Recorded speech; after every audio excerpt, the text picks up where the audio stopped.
Bueno, vamos a hablar un poco del derecho internacional, porque cuando nos referimos al orden jurídico como sistema de normas, nos hemos enfocado, básicamente, nos hemos enfocado exclusivamente en el derecho nacional. Nada hemos dicho acerca del derecho internacional, que tendremos que meterlos ahora para caracterizarlo, para hablar un poco de él, del derecho internacional, y lo vamos a hacer retornando a la teoría de Kelsen, ¿no es cierto? Bueno, Kelsen, digamos, este concepto de derecho internacional es un concepto que justamente lo ha discutido explícitamente con otras teorías, ¿no es cierto? Digamos, hay diversos conceptos que Kelsen, digamos, explícitamente discute con otras teorías que de algún modo desdoblan, vamos a decir, la idea de derecho nacional por un lado, derecho internacional por otro, derecho subjetivo como algo distinto al derecho objetivo, derecho real, derecho personal, es decir, teorías que denomina dualistas, ¿no es cierto? Que desdoblan el objeto de conocimiento, desdoblan los conceptos, de algún modo los conciben como conceptos cualitativamente distintos entre sí, ¿no es cierto? Bueno, Kelsen, digamos, arremete contra esas teorías que de algún modo él las delata como teorías que justamente que sostienen un interés político, ¿no es cierto? Sostienen, y por eso mismo efectúan estos desdoblamientos, ¿no? Estos conceptos duales, ¿no es cierto?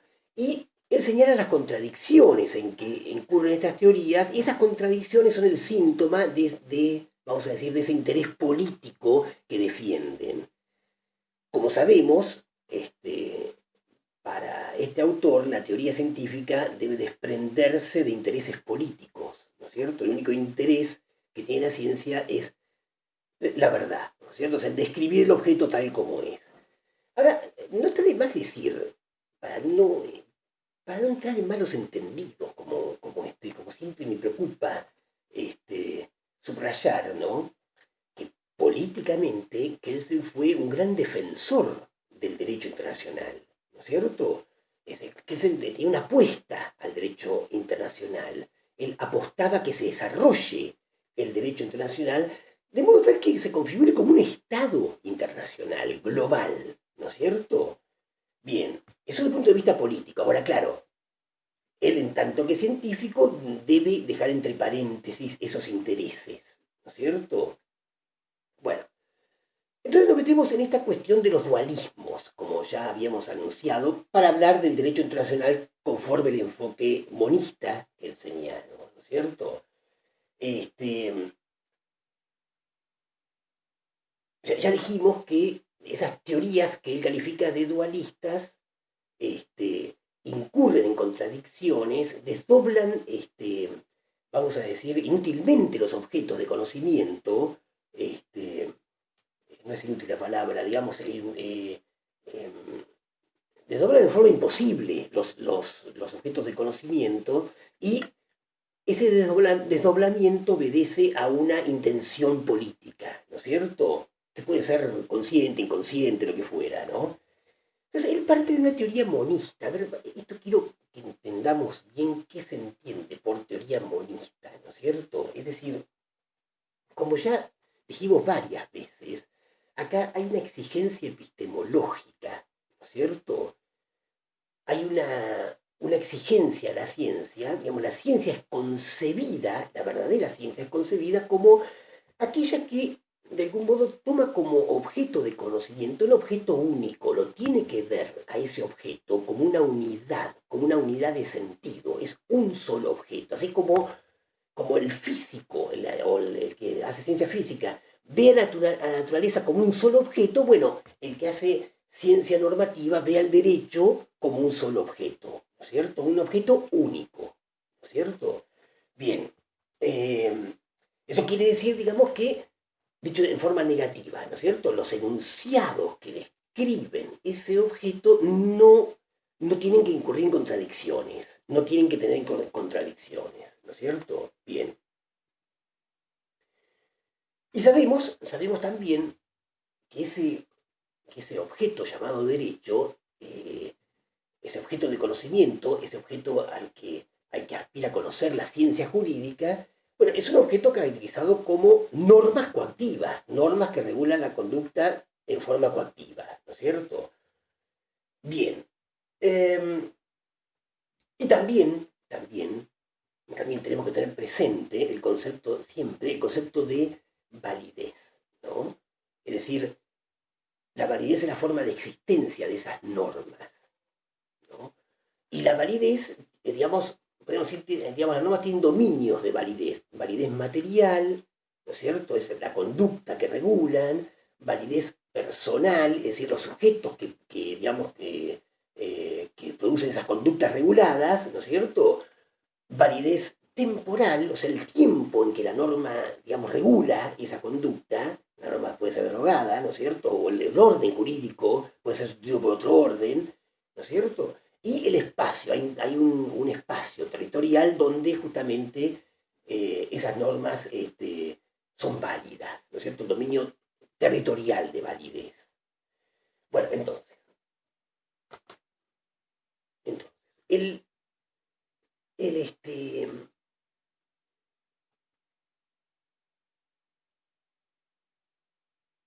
es un objeto único, el derecho, ¿no es cierto?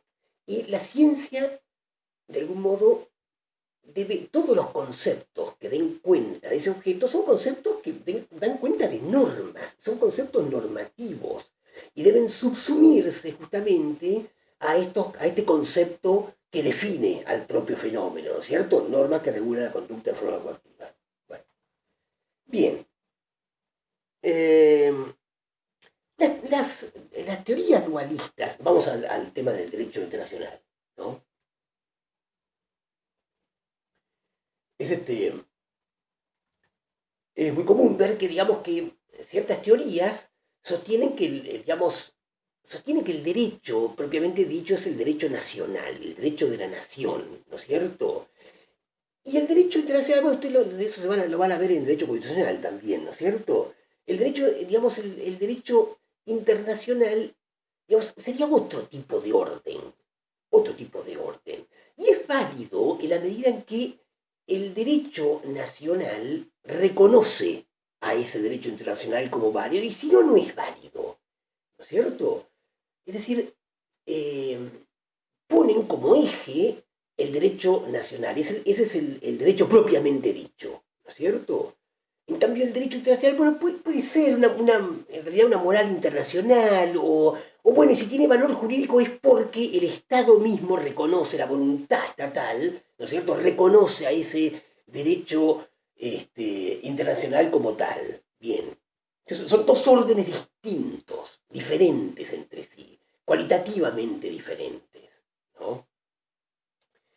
Claro, estas teorías, de algún modo, estriban también en el concepto de soberanía. El Estado es el soberano, ¿no es cierto? Y la soberanía, de algún modo, está asimilada, es un concepto ambiguo, ¿no es cierto? Pero que está asimilada, en este caso, a una, vamos a decir, a una libertad absoluta, a un poder absoluto, ¿no es cierto? Un poder que no está sujeto a otro poder, vamos a decir, ¿no es cierto? Bien.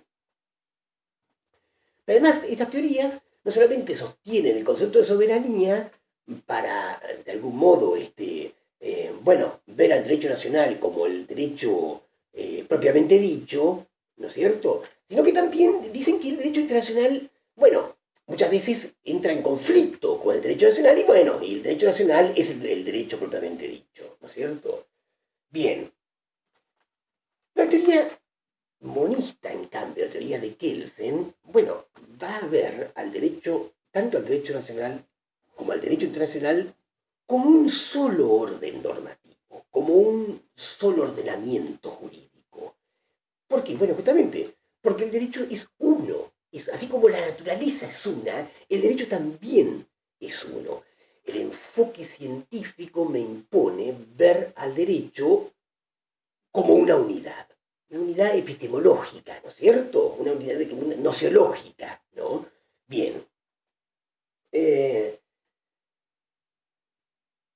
Entonces, ahora, ¿en qué consiste ese derecho internacional? Vamos un poco a describir un poco ese derecho internacional, ¿no es cierto? Básicamente es un derecho descentralizado, ¿no es cierto? Descentralizado, digamos, ¿qué quiere decir? Que las normas de ese derecho no están creadas por un órgano central, ¿no es cierto? Básicamente son normas consuetudinarias, básicamente.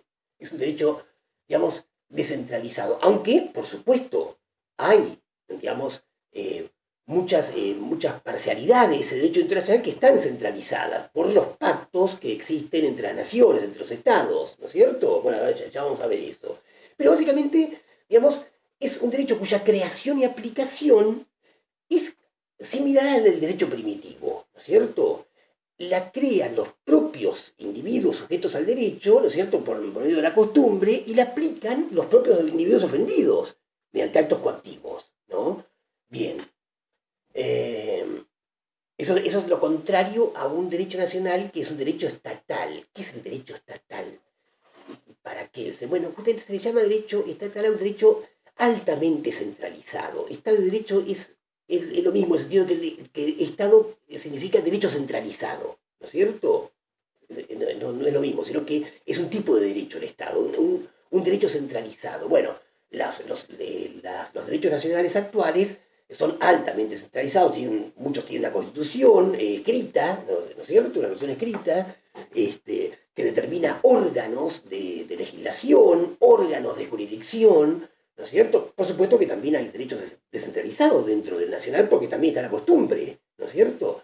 Pero primordialmente es un derecho altamente centralizado, diferente al derecho internacional que sería descentralizado. Centralizado quiere decir entonces eso, que es creado y aplicado por órganos especializados en eso. Hay como una complejidad, una división del trabajo, donde, bueno, ciertos individuos componen órganos que, a cambio de una paga, ¿no es cierto?, que se encargan de crear leyes o crear sentencias, ¿no es cierto?, o decretos o lo que fuera. Son organismos realizados por el Ejecutivo, el Legislativo, el Judicial en los estados, las repúblicas modernas, ¿no es cierto? Bien, un derecho descentralizado.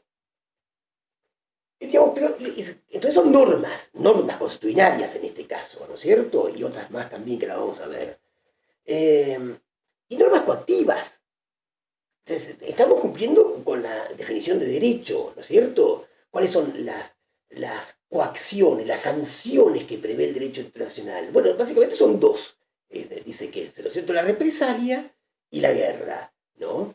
Bueno, la guerra todos sabemos qué es. Son actos de privación de bienes, ¿no es cierto? Las represalias que son, bueno, cuando un Estado que se ve ofendido por el ilícito que ha cometido otro Estado, que ha afectado sus intereses, protegido por el derecho internacional, bueno, digamos, justamente el propio ofendido, como el derecho primitivo, ¿no es cierto?, bueno, aplica una represalia, o digamos, por ejemplo, le incauta un bien, le confisca un bien económico a ese Estado agresor que cometió el ilícito desde el punto de vista internacional, ¿no es cierto? Bueno, es una sanción coactiva que se refiere a un bien determinado, ¿no?, vamos a decir, que se apropia ese Estado de ese bien, que confisca, qué sé yo, un barco, a cualquier bien del Estado agresor o incluso de algún ciudadano del Estado agresor, ¿no es cierto? Bien, de que cometió el acto ilícito internacional. Bueno, la guerra sabemos qué es también la privación de un bien que tiene que ver con la privación de la vida, la mutilación, ¿no es cierto?, que se dirige, bueno, a toda la población del Estado o al ejército del Estado sancionado, ¿no es cierto? Y bueno, que justamente es una reacción frente a un ilícito que el otro Estado, que digamos, recibe la sanción de la guerra, ha cometido, ¿no es cierto? Entonces son, vamos a decir, retribuciones, sanciones previstas por el derecho internacional que son de orden coactivo, ¿no es cierto? Bien. Por otro lado, digamos, también, entonces, tenemos un derecho centralizado, normas que son creadas y aplicadas en forma descentralizada, digamos, el carácter de la coacción, la guerra de la represalia son las sanciones del derecho internacional, ¿no es cierto? Y también es un orden jerárquico el derecho internacional, ¿no es cierto? Bien, un orden jerárquico de normas. ¿Cómo podíamos ver este orden jerárquico de normas? Bueno, recién hablábamos de las normas generales, que son las normas consuetudinarias, ¿no es cierto? Ya algo sabemos acerca de qué son las normas consuetudinarias, las que resumidamente llaman costumbres, en realidad son normas consuetudinarias, ¿no es cierto? Bueno, son las normas que surgen del propio comportamiento de los mismos estados que conforman la comunidad internacional. En realidad, cuando uno habla del Estado, habla del gobierno de los estados en este caso, ¿no es cierto? De los que representan al Estado, que es un orden jurídico particular. Ya vamos a llegar a eso. Bien, entonces, digamos, los comportamientos que comúnmente toman los estados, bueno, eso, digamos, de ahí surgen las normas constitucionales. Debes comportarte, o sea, cada estado debe comportarse conforme a cómo se comporta la comunidad internacional, ¿no es cierto? Esa es la norma que crea la propia costumbre. La costumbre es una conducta repetida, en este caso de los estados, que se repite justamente en el tiempo, ¿no es cierto? Bien, bueno, justamente esa conducta crea esa norma constitucionaria. No es un acto legislativo mediante un órgano centralizado para ello, sino una norma consuetudinaria, que viene de la costumbre de los propios estados, ¿no es cierto? Que es creada por la costumbre, por el modo de comportamiento habitual de los estados entre sí, ¿no es cierto? Bien, dentro de esas normas consuetudinarias, ¿qué hacen esas normas? Bueno, obligan a los estados entre sí, o facultan, ¿no es cierto? Facultan, por ejemplo, a crear tratados. O sea, hay una norma consuetudinaria que puede denominarse pacta sunt servanda en latín, ¿no es cierto? Es una norma positiva, consuetudinaria del derecho internacional que justamente faculta a los estados a contratar, es decir, digamos, a realizar tratados internacionales. Esa es otra de las gradas, de las normas que ya son escritas, son los tratados internacionales, ¿no es cierto? ¿De qué derivan la validez los tratados internacionales? De las normas consuetudinarias del derecho internacional, sobre todo de esta que faculta a los estados a contratar. O sea, esta norma que dice, digamos, vamos a decir, debes comportarte como el tratado que hiciste lo dice, ¿no es cierto? Bueno, le confieren, la norma constitucional que le confiere facultades a los estados para realizar tratados. Esa norma se llama pacta sunt servanda, en latín, ¿no? Bien, la podemos denominar de ese modo. Están en otro los tratados internacionales, los tratados realizados por los estados entre sí. Bueno, digamos, eso en el siglo XX ha proliferado muchísimo. Bueno, la Sociedad de las Naciones, luego la Primera Guerra Mundial, ¿no? Ahora, después de la Segunda Guerra Mundial, las Naciones Unidas, que son resultados de los tratados internacionales, ¿no es cierto? Bien. Bueno, el pacto Briand-Kellogg, que es un pacto muy interesante, muy importante del año 28, ¿no es cierto? Que justamente que prohíbe la guerra de agresión, que prohíbe la guerra como modo de hacer política entre los estados, ¿no es cierto? Entonces ahí la guerra adquiere más claramente un carácter de sanción, ¿no es cierto? Bueno, un pacto que fue suscrito por muchísimos estados, por la mayoría, como también el de las Naciones Unidas, que bueno, que fue creada las Naciones Unidas en el año 45, después de la guerra, en un tratado en San Francisco, Estados Unidos, digamos, por 50 o 51 estados que firmaron ese tratado, pero después otros se suscribieron, ¿no es cierto? La mayoría de los estados se suscribieron a ese tratado. Bueno, entonces, tratados internacionales que han proliferado muchísimo, los tratados sobre derechos humanos, muy importantes, ¿no es cierto? Tanto en las Naciones Unidas como también en América. Y esos tratados internacionales, muchas veces crean órganos, sobre todo órganos tribunalicios, órganos de aplicación de ese tratado, ¿no es cierto? Es decir, crean tribunales internacionales. Por ejemplo, en las Naciones Unidas, el Tribunal de la Haya, ¿no es cierto?, que tiene competencia en los conflictos internacionales que las partes le presenten, ¿no es cierto?, le pongan en su jurisdicción. O, por ejemplo, hablando del Tratado de Derechos Humanos de América, por ejemplo, el Pacto de San José de Costa Rica, que instituye a la Corte Interamericana de Derechos Humanos para justamente aplicar ese Tratado Internacional de Derechos Humanos, ¿no es cierto? Bien, entonces, normas constitucionales, pactos, tratados que muchos establecen tribunales. Las sentencias de los tribunales también son sentencias de derecho internacional. La sentencia digamos, de la Corte Interamericana de Derechos Humanos, bueno, es una sentencia que obliga a los estados, ¿no es cierto? O sea, es una sentencia, es una norma, la sentencia, de índole internacional, porque está dictada por un órgano internacional, ¿no es cierto? Bueno, entonces ahí tenemos por lo menos 3 gradas, ¿no es cierto?, de ese derecho internacional. Vuelvo a repetir, el derecho constitucional, los pactos, una de esas normas constitucionales es el Pacta Sunt Servanda, que habilita a los estados a crear pactos, los pactos que muchas veces crean tribunales y la sentencia de los tribunales, ¿no es cierto? Bien. Bueno.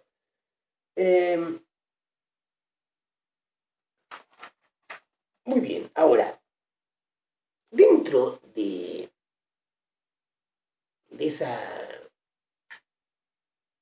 esas normas constitucionarias también hay una norma de especial importancia, ¿cierto?, que es la que le confiere validez a los derechos nacionales. A ver, vamos por partes, digamos. ¿Cómo podemos ver este derecho internacional con relación a los derechos nacionales? Bueno, lo podemos ver de 2 maneras distintas, pero vamos a verla de una sola para no complicar mucho la cuestión, ¿no es cierto? Vamos a verlo como que el derecho internacional es un sistema normativo de mayor jerarquía que los derechos nacionales, ¿no es cierto? Bien, entonces, ¿qué quiere decir eso? Que la validez de las normas de los derechos nacionales ya no van a depender de esa norma fundante básica supuesta, sino que van a depender de una norma positiva del derecho internacional. Esa norma positiva del derecho internacional se le puede llamar el principio de efectividad, ¿no es cierto?, que es de vuelta una norma consuetudinaria, ¿no es cierto?, surge de cómo se comportan los estados entre sí, ¿no es cierto? Bien, ese principio de efectividad, entonces, es una norma consuetudinaria que establece, vamos a decir, establece que, digamos, si un gobierno logra, vamos a decir, logra imponerse en un territorio, en una población, ¿no es cierto?, logra imponer su poder, ¿no es cierto?, logra eficacia, si logra eficacia ese gobierno, bueno, si logra eficacia durante un tiempo, entonces debe ser reconocido como un gobierno legítimo. Es decir, esa norma del derecho internacional consuetudinaria, ¿no es cierto?, le confiere validez a la primera constitución del Estado que es eficaz. O sea, lo que antes veíamos como norma fundante básica, que era un supuesto de conocimiento, ahora lo vemos como una norma positiva del derecho internacional. Esa norma positiva es justamente la que le confiere validez a los órdenes jurídicos nacionales y puede denominarse como el principio de efectividad, ¿no es cierto? Digamos, vamos a decir, cuando hay, por ejemplo, una revolución, no sé, la revolución en Cuba, en el 59, en Nicaragua, en el 79, en Irán, también la revolución de los ayatolás, o la revolución francesa, supongamos, ¿no?, del siglo XVIII, o la revolución rusa, digamos, por ejemplo, la revolución francesa pasa de la monarquía a la república, ¿no es cierto? Cuando ocurre eso, cuando ocurre esa revuelta, cuando ocurre esa revolución donde ciertas personas toman el poder y lo hacen con eficacia, bueno, los estados de la comunidad internacional están expectantes a ver qué pasa, a ver qué onda, digamos, ¿no? Y llega un momento en que los estados de la comunidad internacional, bueno, reconocen a ese gobierno que logró eficacia como el gobierno legítimo, ¿no es cierto? Como el gobierno habilitado vamos a decir, para crear normas, ¿no es cierto? Vamos a decir, los actos de voluntad dirigidos a la población por ese gobierno son vistos como actos normativos, del sentido de los actos de voluntad, ¿no es cierto? Esa validez, ¿no es cierto?, digamos, del sentido de los actos de voluntad, esa validez objetiva, se lo confiere entonces la propia comunidad internacional que, no la propia comunidad internacional, sino la regla consuetudinaria de la comunidad internacional que de algún modo establece que debe tenerse como legítimo al Estado, al gobierno que, digamos, logra eficacia, ¿no es cierto? Es el principio de efectividad. Y ya lo vimos cuando vimos la norma fundamental, ¿no es cierto? Pero esto ya es una norma, si ampliamos la visión y vemos todo el orden jurídico, el derecho internacional y los derechos nacionales, ¿no es cierto? Vemos que la validez de los derechos nacionales depende ahora, se la confiere una norma constitucional del derecho internacional, ¿no es cierto?, que puede nombrarse como el principio de efectividad, ¿no es cierto?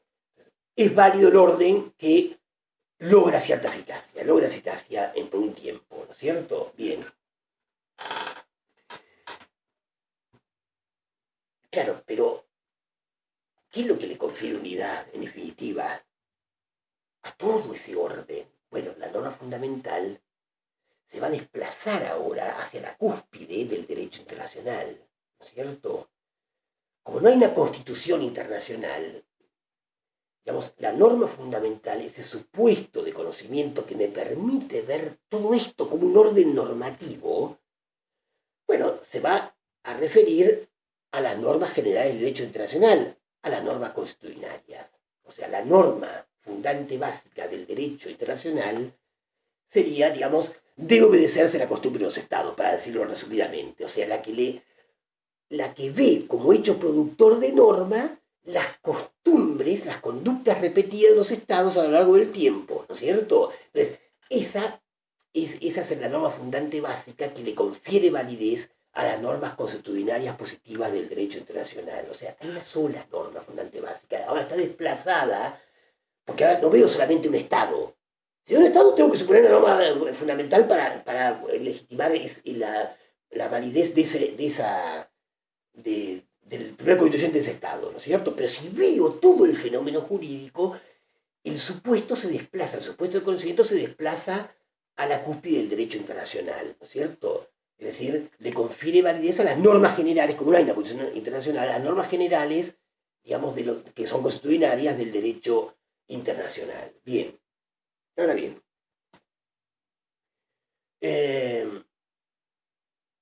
Vamos casi por media hora ya. Bueno,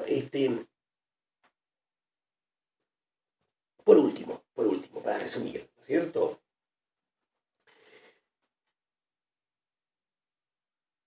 Bueno, ¿qué es lo que, digamos, cómo se resuelve la cuestión de los conflictos entre normas de distinto nivel? Por ejemplo, la norma de derecho internacional con la norma de derecho nacional. Eso lo vimos cuando nos referimos al derecho nacional solo. Pero claro, tenemos que agregar algo más, ¿no es cierto? Cuando vamos al derecho nacional, vamos a circunscribirnos ahí, cuando una norma de grada inferior, digamos, no está producida conforme a la norma de grada superior. Por ejemplo, cuando violenta un contenido valga la redundancia, en la norma de grada superior, esa norma también se la ve como válida, ¿no es cierto? Pero sujeta a anulación. Sujeta a anulación porque el propio orden seguramente prevé un órgano que se encarga de anular las normas que están en conflicto con la norma de grado superior. Entonces la norma de grado superior ahí se presenta como una alternativa. Puedo describirlo sin contradicción a esa situación jurídica, ¿no es cierto? O sea, la norma de grado superior que dice, la norma de grado inferior debe crearse de tal manera para ser válida, y si no se crea de esta manera, también es válida, hasta que la anule un órgano digamos, previsto justamente por el propio orden normativo para anular ese tipo de normas. Hay otro mecanismo también Porque, claro, porque eso en el derecho internacional, no hay normas de derecho internacional que prevean cómo se anulan normas en conflicto, por ejemplo, con tratados internacionales de un Estado. O sea, ¿qué quiere decir que una norma, por ejemplo, un tratado internacional, digamos, establezca, por ejemplo, que la legislación de los Estados miembros de ese tratado no puede, por ejemplo, violentar derechos humanos, por ejemplo, no puede discriminar por cuestiones de raza, supongamos. Una norma no puede discriminar por cuestiones de raza, ¿no? O sea, no puede decir que los de tal color no tienen ciertos derechos y los de otro color sí.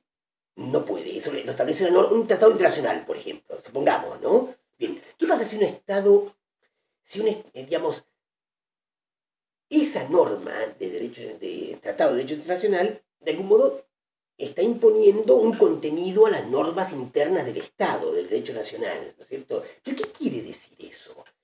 Básicamente quiere decir, no que, digamos que si el Estado miembro de ese tratado, ¿no es cierto?, que signó ese tratado, sanciona una ley discriminatoria, esa ley no sea válida, sino que ese acto de sancionar la ley, se constituye como un ilícito internacional, ¿no es cierto?